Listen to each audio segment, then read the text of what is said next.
And now I would like to welcome two renowned experts in this field, Ms. Mafalda Damaso, researcher at the Erasmus University in Rotterdam, and Mr. Damien Helly, who's a cultural advisor and lecturer at the College of Europe in Bruges.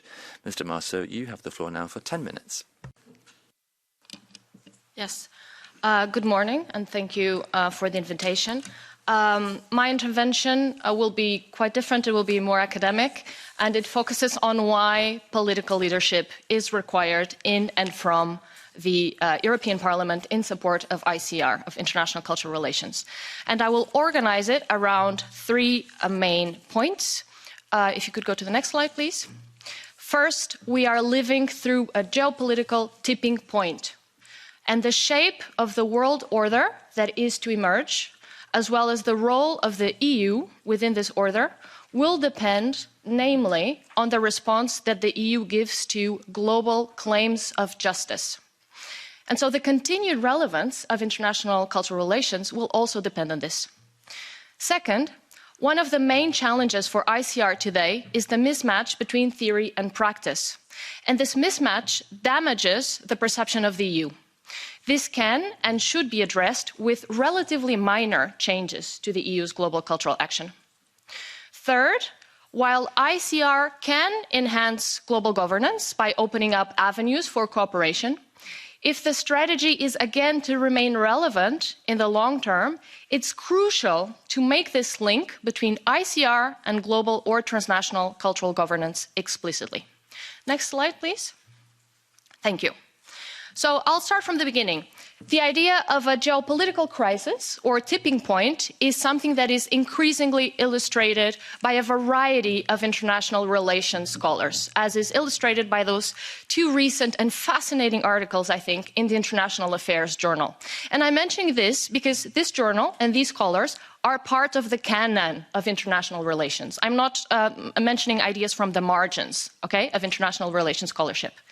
And so in one of them, Professor Aikenberry writes about the emergence of loose groupings of, and I quote, three worlds: the global West, the global East, and the global South, unquote, that are engaged in, and I'm quoting again, a struggle between liberal and illiberal visions of world order, unquote.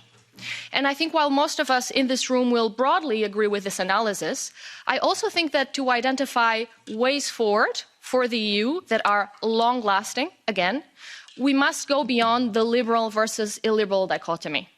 Rather, I want to suggest that it's also crucial to understand why the post-1945 international order is in crisis. And as Professors Ruth Smith and Zarakol argue in another absolutely fascinating article, this order is being challenged because it's not seen as just. And so this results in multiple claims of justice, namely from the global South. And these claims of justice include recognitional, historical, and epistemic claims of justice. And I will return to these categories later. So if the EU is to hold a sustainable position in the new global order, one that is recognized as legitimate and thus not constantly challenged, it must provide a response to these global claims of justice as part of the design of the order that it defends, and not as an add-on, a rhetorical add-on. So in other words, the EU has to walk the talk of global justice in its relations with third countries, and to do so systematically. And this reinforces the strategic importance of cultural relations for the EU. Listening, learning, co-creating with others, as we heard, it should be central in the EU's external action. The next slide, please. Thank you. And so this leads me to my second point.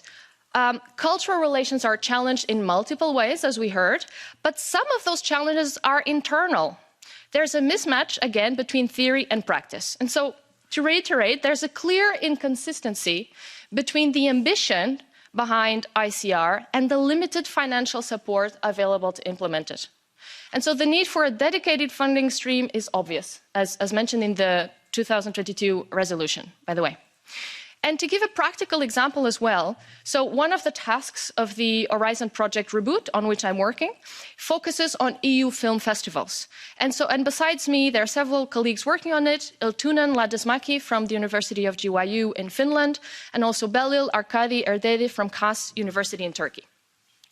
And ongoing research looking at different EU film festivals has revealed a tension between the goals of ICR and the practicalities of these EU film festivals. What do I mean by this? Because they are designed to showcase films from the EU in non-EU countries, there is an imbalance between the number of EU films that are shown, often one from each partnering EU country, of which there are many, right? We can have 10, for example, on the one hand, and then the films from the third country where these festivals take place. Sometimes there's one film, sometimes there are none, on the other hand.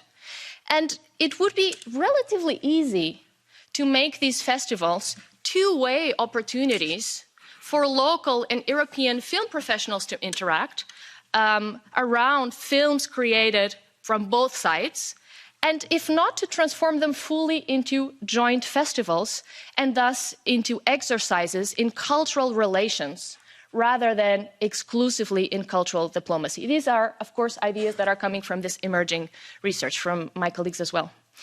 And another concern has also been raised about the language used in some of this research, saying that EU film festivals reflect European values can be perceived in third countries as neo-colonial. Rather, these festivals could focus on reinforcing shared values. So these are, again, some suggestions on how to implement what we've been talking about in a practical way and in ways that are not perceived as neo-colonial or imperialist. And so to return to my first point, by recognizing the cultural practices, right?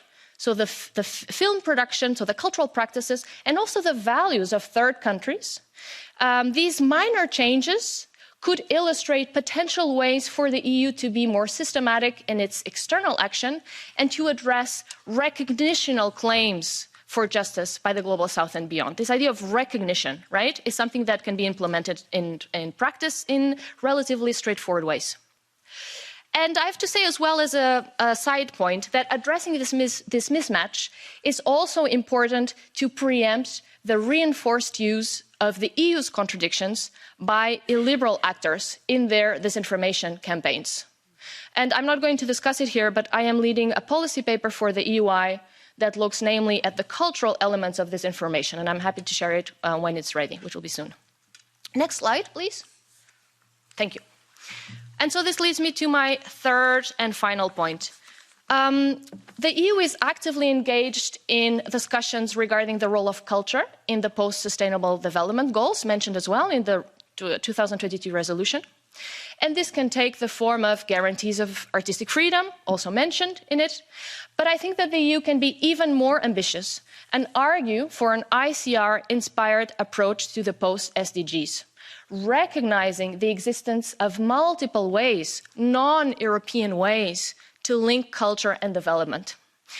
And so it can do so by supporting the recognition of cultural rights, also mentioned in the resolution, in the post-SDGs. And doing so, again, to connect it to my previous point, would help the EU to address claims for justice made in epistemic terms. That is, communities and in third countries, in the Global South, demand a recognition for different non-Western models of development and forms of knowledge. And if we support cultural rights, we're doing that.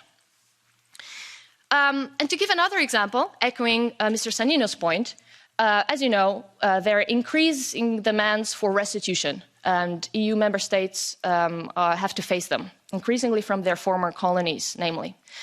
And co-developing, this is important, co-developing a transnational framework of common technical solutions and best practices, not only among member states, not only within the EU, but also with third countries, would show commitment to the topic, would strengthen trust between the EU and third countries, and would contribute again to addressing historic claims for justice from the Global South. Next slide, please. So what I try to say with all of these examples is that despite significant challenges, I think that international cultural relations provides a unique opportunity for the EU to deepen its relations with third countries, to add coherence to the EU's global action, and in doing so to strengthen the legitimacy of the EU in a highly contested global order. And ICR is, of course, not a panacea, but I think that it can be part of the solution. Thank you very much.